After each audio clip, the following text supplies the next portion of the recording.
আমি প্রেগনেন্ট, তোমার বাচ্চা আমার পেটে, তাড়াতাড়ি কিছু একটা করো প্লিজ। প্রিয়ার মুখে এমন কথা শুনে বাবু চমকে উঠে বলল, কি বলছো এসব? তা কি করে সম্ভব? তোমাকে যে মেডিসিন নিতে বলেছিলাম তুমি মেডিসিন নাওনি? হ্যাঁ নিয়েছিলাম, কিন্তু বুঝতে পারছি না তারপরেও কি করে হলো। আমি পরিষ্কারভাবে বলে দিচ্ছি, এই বাচ্চা নষ্ট করে দাও। বাচ্চা নষ্ট করে দিব মানে? তুমি কি বলছো এসব? আমি যা বলছি তুমি তাই করো, এখন যাও। বাবু তুমি বোঝার চেষ্টা করো, আমি এই বাচ্চা নষ্ট করতে পারবো না। তুমি তোমার পরিবারকে জানিয়ে তাড়াতাড়ি বিয়ের ব্যবস্থা করো। অসম্ভব, এই মুহূর্তে আমার বিয়ে করা সম্ভব না, আর তাছাড়া তোমার মতো মেয়েকে বিয়ে করা ইম্পসিবল। বাবুর এমন কথা শুনে প্রিয়া চমকে ওঠে। যাকে ভালোবেসে নারী জীবনের সবচেয়ে মূল্যবান সম্পদ সতীত্ব প্রিয়া বাবুকে উজাড় করে দিয়েছে, আজ বাবুই তাকে বলে বিয়ে করা সম্ভব না। প্রিয়া কৌতূহল হয়ে জিজ্ঞাসা করল, কেন আমাকে বিয়ে করা তোমার পক্ষে সম্ভব না? বাবু রাগান্বিত স্বরে আবারও বলল, তোমার মতো মেয়েরা আবাসিক হোটেলের রুমে সুন্দর, সংসারে তোমাদের মানায় না। তোমাকে বিশ্বাস করে আমি আমার ইজ্জত দিয়েছি, আর আজ তুমি বলছো আমাকে নিয়ে সংসার করা সম্ভব না? তোমাকে ভালোবেসে নিজেকে উজাড় করে দিয়েছি বলে আমাকে তোমার সস্তা মনে হয়? দেখো আমার এত কথা শুনতে ভালো লাগছে না। আজ থেকে তুমি তোমার মতো থাকবে আর আমি আমার মতো থাকবো। নেক্সট টাইম আমার সাথে যোগাযোগ করার চেষ্টা করবে না।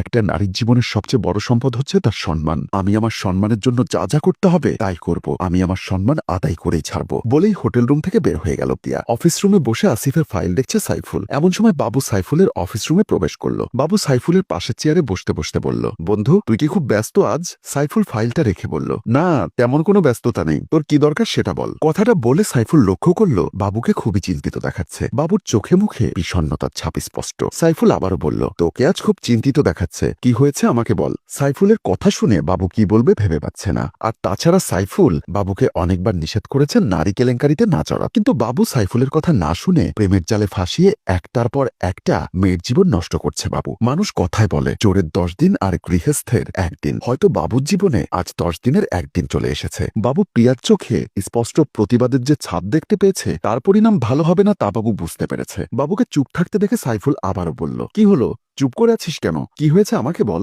বাবু কান্না করতে করতে সাইফুলের কাছে সবকিছু খুলে বলল। বাবুর কথা শুনে সাইফুল রাগান্বিত হয়ে বলল, দেখ ভাই আমি তোকে এ ব্যাপারে কোনো সাহায্য করতে পারবো না। আমি তোকে অনেক বুঝিয়েছি, আমার কথার কোনো গুরুত্ব নেই তোর কাছে। যা তুই আমার অফিস থেকে এক্ষুনি বের হয়ে যা। বাবু সাইফুলকে ম্যানেজ করতে করতে বলল, তুই আমাকে এই বিপদ থেকে রক্ষা কর। এরপর থেকে আমি কোনো দিন কোনো মেয়েলি ফাংশনে জড়াবো না। এই যে আমি তোর মাথা ছুঁয়ে কসম করলাম, এরপর আর কোনো মেয়ের সাথে সম্পর্কে জড়াবো না। বাবুর কথা শুনে সাইফুল কিছুটা সময় নিশ্চুপ হয়ে বসে থেকে বাবুকে নিয়ে অফিস থেকে বের হয়ে যায়। কলিং বেলের শব্দ শুনে দরজা খুলে দিলেন ইমা বেগম। ইমা বেগম দরজা খুলে দিতেই প্রিয়া বলল, এটা কি বাবুদের বাসা? ইমা বেগম একটু আতঙ্কিত হয়ে বললেন, হ্যাঁ কিন্তু আপনি কে? আমার নাম প্রিয়া মা, আমি আপনার কাছে একটা সাহায্যের জন্য এসেছি। কিরকম সাহায্য চাচ্ছেন একটু বলুন তো শুনি। মা আমি প্রেগনেন্ট, কিন্তু আমার এই সন্তানের বাবা তার সন্তানকে অস্বীকার করছে, বলছে এই সন্তান নষ্ট করে ফেলতে। প্রিয়ার মুখে এমন কথা শুনে ইমা বেগম অবাক হয়ে জিজ্ঞাসা করলেন, তো এই ব্যাপারে আমি কি সাহায্য করব? আমি তো আর পুলিশ না যে এই সন্তানের বাবাকে অ্যারেস্ট করে থানায় নিয়ে সমাধান করব। এর বিচার করতে মা আপনাকে পুলিশ হতে হবে না, কারণ আপনি হচ্ছেন এই সন্তানের দাদি। প্রিয়ার কথা শুনে ইমা বেগম অবাক হয়ে বললেন, আপনি কি বলছেন এসব ফালতু কথা? আমি আপনার সন্তানের দাদি হতে যাব কেন? প্রিয়া কাদো কাদো গলায় ইমা বেগমকে সবকিছু বুঝিয়ে বলল। প্রিয়ার মুখে এমন কথা শুনে ইমা বেগম চমকে ওঠে। ইমা বেগম কোন রকম নিজেকে সামলে নিয়ে বলল, আপনি যে কথাগুলো বলছেন এই কথা সত্যতা কি? আপনার কাছে কি এ ব্যাপারে কোনো প্রমাণ আছে? ঠিক আছে মা, আজ তাহলে আমি গেলাম, তবে আমি আবার আসবো আমার এই সন্তানের বাবা যে আপনার ছেলে তার প্রমাণ নিয়ে। এ কথা বলে প্রিয়া সেখান থেকে চলে যায়। খাটের উপর শুয়ে আছে প্রিয়া। প্রিয়া অতীতের দিনগুলোর কথা মনে করে ফুপিয়ে ফুপিয়ে কাঁদছে। প্রিয়ার মনের মধ্যে একটা কথা বারবার ঘুরপাক খাচ্ছে, কি করে মানুষ পারে ভালোবাসার নাম করে ছলনা করতে? যাকে বুক ভরে বিশ্বাস করেছিল প্রিয়া, আজ সে কিনা বদলে গেছে। এতটাই বদলে গেছে যে প্রিয়া কিছুতেই তার ধারের কাছে পর্যন্ত যেতে পারছে না। এমন সময় প্রিয়ার বাবা মমিন খান রুমে প্রবেশ করে দেখলো প্রিয়া শুয়ে আছে। মমিন খান প্রিয়ার পাশে যেতে প্রিয়া নিজেকে কোন রকম সামলে নিয়ে দু চোখের জল মুছতে মুছতে উঠে বসে বলল, বাবা তোমার কিছু লাগবে? মমিন খান প্রিয়ার পাশে বসে বলল, না মা আমার কিছু লাগবে না, কিন্তু তুই এখনো ঘুমোচ্ছিস না কেন? আর তোকে এমন দেখাচ্ছে কেন? তুই কি কোনো কিছু নিয়ে টেনশন করছিস? কই বাবা কেমন দেখাচ্ছে? আমি ঠিক আছি, যাও তুমি গিয়ে ঘুমিয়ে পড়ো, রাত অনেক হয়েছে। মমিন খান একটু ইতস্ত বোধ করে বলল, দেখ তুই আমাকে জন্ম দিসনি, আমি তোকে জন্ম দিয়েছি। তোর কি হয়েছে আমাকে খুলে বল, দেখবি বাবাকে খুলে বললে তোর বাবা সব সমস্যার সমাধান করে দিবে। মমিন খানের মুখে এমন কথা শুনে প্রিয়ার ভেতরটা কেমন জানি মুচড়ে উঠেছে। প্রিয়ার কান্নার মাত্রা আরো বেড়ে গেছে। মানুষ বাহিরের অবস্থা বুঝতে পারে মানুষের মুখ দেখে, কিন্তু কেউ বুঝতে পারে না একটা মানুষের ভেতরে কতটা যন্ত্রণা জমাট বাঁধা। কথা থাকে। প্রিয়া আবারও আমতা আমতা করে বলল, বাবা বললাম তো আমার কিছুই হয়নি, তুমি কোনো চিন্তা করো না, যাও গিয়ে ঘুমিয়ে পড়ো। প্রিয়ার মুখে এমন কথা শুনে মোমিন খান আর কিছু না বলে রুম থেকে বের হয়ে গেল। একটি রেস্টুরেন্টে প্রিয়া আর রোশনি বসে আছে। রোশনি বলল, কি হলো, এভাবে চুপচাপ বসে আছিস কেন? কি হয়েছে, আমাকে সবকিছু খুলে বল। কি বলবো বল, আমার তো সবকিছুই শেষ হয়ে গেছে, আমার মা ইজ্জত সব ধূলিসাৎ হয়ে গেছে। প্রিয়ার মুখে এমন কথা শুনে রোশনি বিরক্ত হয়ে বলল, চুপ কর, কি হয়েছে সেটা বল। রোশনির ধমক শুনে প্রিয়া রোশনিকে সবকিছু খুলে বলল। প্রিয়ার মুখে সবকিছু শুনে রোশনি অবাক হয়ে বলল, কি বলিস, এত কিছু হয়ে গেল আর তুই আমাকে এখন জানাচ্ছিস? আমার কিছু করার নেই, আজ আমি নিরুপায় হয়ে তোকে সবকিছু বললাম, এবার তুই বল আমি কি করব।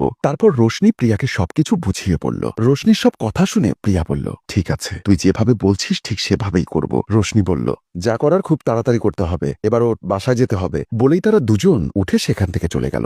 বাবু আর সাইফুল একটি বিল্ডিং এর ছাদে দাঁড়িয়ে আছে। বাবু বলল, সাইফুল বল এখন আমি কি করব? এই মেয়েটা কোনো সাধারণ মেয়ে না, ইতিমধ্যে সে আমার বাসা পর্যন্ত চলে গেছে, যা করার খুব তাড়াতাড়ি আমাদের করতে হবে। দেখ, এখন কোনো কিছু করতে হলে সবার আগে মেয়েটাকে তোকে হাতে রাখতে হবে। মেয়েটা যদি তোর হাতছাড়া হয়ে যায় তাহলে আর কিছুই করার থাকবে না। মেয়েটাকে আমার হাতে রাখতে হবে মানে কি বলতে চাচ্ছিস তুই? তুই আমাকে একটু বুঝিয়ে বল কি করতে হবে। তুই মেয়েটার সাথে এখন ভালো ব্যবহার করবি, এমনকি মেয়েটার সাথে গোপনে দেখা করবি। মেয়েটাকে বোঝাতে হবে যে মেয়েটাকে তুই অনেক পছন্দ করিস, কিন্তু এগুলো করলে আমার লাভ কি হবে সেটা বল। সাইফুল একটা হাসি দিয়ে বলল, আরে বোকা, এখানে জোর করে কিচ্ছু করা যাবে না। মেয়েটাকে ছলে বলে কৌশলে ফেলে তাকে ইমোশনাল ব্ল্যাকমেল করে তারপর যা করার করতে হবে। তুই শুধু আমার কথা মতো মেয়েটার সাথে যোগাযোগ করার চেষ্টা কর। সাইফুলের কথা শুনে বাবু অনেকটা আশ্বস্ত হলো। বাবু সাইফুলকে জড়িয়ে ধরে বলল, ধন্যবাদ বন্ধু, তোর মতো একজন বন্ধু পেয়েছি বলে নিজেকে অনেক ধন্য মনে হচ্ছে। তারপর বাবু তার পকেট থেকে ফোন বের করে প্রিয়াকে ফোন দেয়। প্রিয়া ফোন রিসিভ করতেই বাবু বলল, প্রিয়া তুমি আমার সাথে দেখা করতে পারবে? তোমার সাথে আমার কিছু কথা আছে। বাবুর মুখে এমন কথা শুনে প্রিয়ার মুখটা আনন্দে ভরে উঠল। প্রিয়া বলল, কখন আসতে হবে বলো?